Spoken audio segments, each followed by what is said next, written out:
In this video, I'm going to talk about my top 3 factions for Total War Warhammer.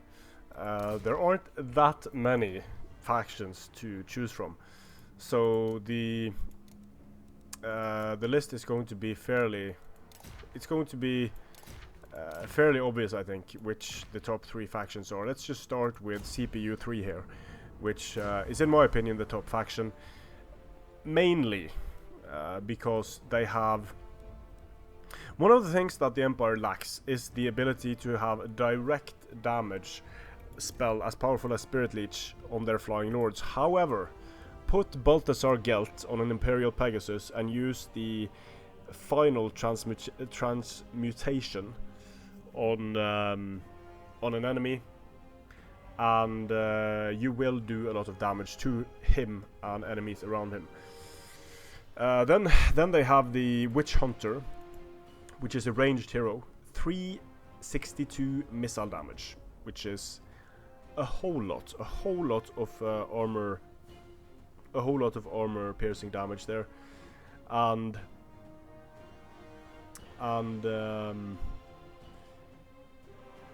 that together with accusation that does direct damage will enable you to take down an enemy lord very, very quickly. And many of the other factions rely on their lords. So the combination of either just a general of the Empire or Balthasar and the Witch Hunter. The great thing about the Witch Hunter is that his accusation doesn't use any power from the Winds of Magic. So Balthasar can cast his spells and fly away, while the Witch Hunter does his thing with his pistols and with the accusation. Very deadly combination, that. Also, the Spearman, you don't even need the shields, in my opinion, because you're paying 100 for shields, and that's not really worth it. Very cheap Spearman, and of course, the reason why the Empire is so damn powerful: Demigryph Knights. If you're going to be fighting against a faction that has a lot of big bad monsters and good cavalry, you bring the Demigryph Knights with halberds. They have the biggest bonus versus a large in the game of 32, 45 armor piercing damage, 50 charge bonus. They destroy everything large in the game. This is a very deadly combination. The Spearmen hold down the enemy infantry, while Balthasar Gelt and the Witch Hunter goes hunting for enemy lords and heroes, and the Demigryphs kill everything else. Against something like the Dwarves, there's no point in bringing halberds. You can just bring your standard Demigryph Knights and hope that the enemy doesn't bring a gyrocopter spam. If you want to play safe and you want to play against and you're playing against the Dwarves, there's really nothing stopping you from taking out a few Demigryph Knights and making your army relatively, I'm saying relatively because it's not certain, but relatively gyrocopter safe with a few units of crossbowmen. So the Empire, exceptionally powerful. Of course, you can go steam tank should you feel like it. It's very hard to bring down with its 160 armor and 5000 health. Good range, high missile damage. You can even kite with this thing, since it has the ability to fire backwards and it causes terror. So you have a lot of very, very powerful options when you are commanding the Empire. The Luminarch and these artillery pieces, I haven't seen them used to great effect. The Pistoliers, Outriders and Outriders with grenade launchers are complete fails. There is absolutely no reason to bring Reiksguard when you can bring Demigryph Knights, and that's the Empire. Currently the most powerful faction in Total War Warhammer.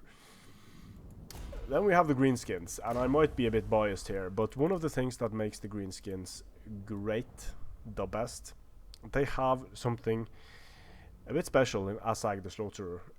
They have the Spirit Leech, able to do direct damage to an enemy. And then they have a relatively affordable roster of troops. So you can go full infantry spam, units will keep coming back. That will help you immensely. You have some cheap archery options, not really great though, compared to that of the other races. Very cheap cavalry, and the monsters are sort of lackluster. Doom Divers, very good if left alone. So what you do with the orcs and goblins is that Azag the Slaughterer goes sniping enemy lords with his Spirit Leech. If you come up against a faction that where you need to beat down a number of elite units, then you can go with Orc Boys as your first line meat shield type thingy. The Orc Biggins have a bonus versus large of 8. Not great, but it's a bonus. If you then bring your, let's see, Orc Boar Boys don't have a bonus versus large. The Orc Boar Boy Biggins do have a bonus versus large of 12. It's certainly not Demogryph level. Let's see if we can play around with this to be able to afford some more units here. So maybe some Goblin Wolf Riders to go hunting for enemy War Machine crews. So as you can see, you're getting a lot of units. You will be able to pick off enemy skirmishers with relative ease. You will be able to take on units like Demogryph Knights if you charge in with both infantry and cavalry while your boys deal with enemy spears and such. So you do have quite a lot of options. You can even bring, I mean, I wouldn't bring Goblin Spears personally, they don't have the bonus versus large, but there are a lot of things you can play with the orcs and the goblins. And one of the reasons why I think they are quite powerful is that the Total War Warhammer game is aside from the Demogryph Knights, it's quite infantry centric. So having a lot of infantry really helps. And if in addition to a lot of infantry you can field cheap cavalry like the Goblin Wolf Riders, then with Vanguard deployment, very important to mention that, then monsters, flyers just aren't going to stack up. And one of the great equalizers is that when you have the ability to Spirit Leech the enemy general, then you can really overwhelm and break the morale of enemy armies. It needs to be said though that when you are Azag the Slaughterer, one of the things that makes that Greenskins are number 2 in my opinion is that Balthasar Gelt, his final transmutation, his range is 200 on that. For Azag the Slaughterer, the range is 100 for Spirit Leech, and for Accusation, the range is 75 meters. What this means is that Balthasar Gelt is going to be able to snipe the shit out of Azag. Azag is not going to very easily be able to... This is why the Empire is on top. They have the Demogryph Knights. What's going to happen? Balthasar Gelt is going to final transmutation Azag the Slaughterer. Azag the Slaughterer is going to try to Spirit Leech Balthasar Gelt. The Witch Hunter is going to use Slippery, run into range with his Accusation. He's going to accuse Azag the Slaughterer, and now Azag has both gotten accused and final transmutation. And 2 of those direct damage spells is more than a Lord can handle. So you do have the potential. You could just go in with all the boys and hope that's enough. An obvious shortcoming of this type of army is the obvious shortcoming of basically every army. If you come up against the dwarves and they are all gyrocopters, you might be in trouble. So you could bring some cheap goblin archers for gyrocopter protection. Now for the 3rd place, I am exceptionally conflicted, and that part of the reason is that the game is relatively new compared to Rome 2 and compared to Attila, where the top factions are relatively well established. From the battles I've seen, I haven't seen Warriors of Chaos defeat the Empire yet. I have seen Vampire Counts come very close to defeating the Empire. I have not seen Dwarfs been able to defeat the Empire. I have not seen Bretonia able to defeat the Empire. I have seen Orcs and Goblins defeating the Empire. I have seen the Dwarfs come pretty damn close to defeating the Empire. However, I do think vampire counts deserve the third place here. And part of the reason for that is that Chaos can also do some very nasty things here. Let's see, Lore of... let's see... Lord of Death. Spirit Leech. Put him on a Manticore or a Chaos Dragon.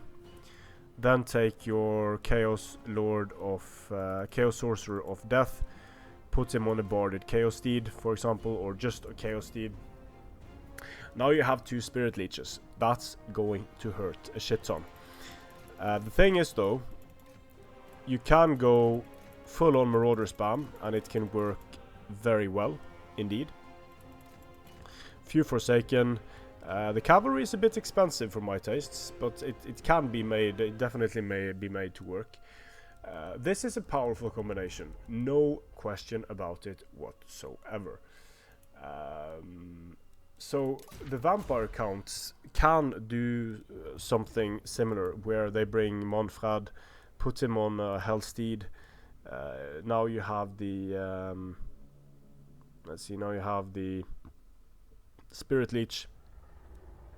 Then you can have a vampire with, once again, put her on a Hellsteed.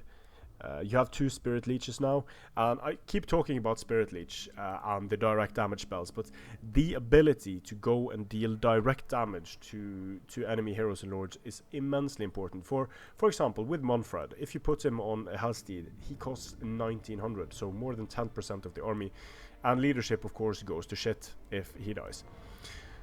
With the undead, they are at somewhat of a disadvantage. The Graveguard are decent against infantry with their bonus of 10 against infantry. The Skeleton Spearmen are decent against large units with their bonus versus large of 13, also charge defense against large foes.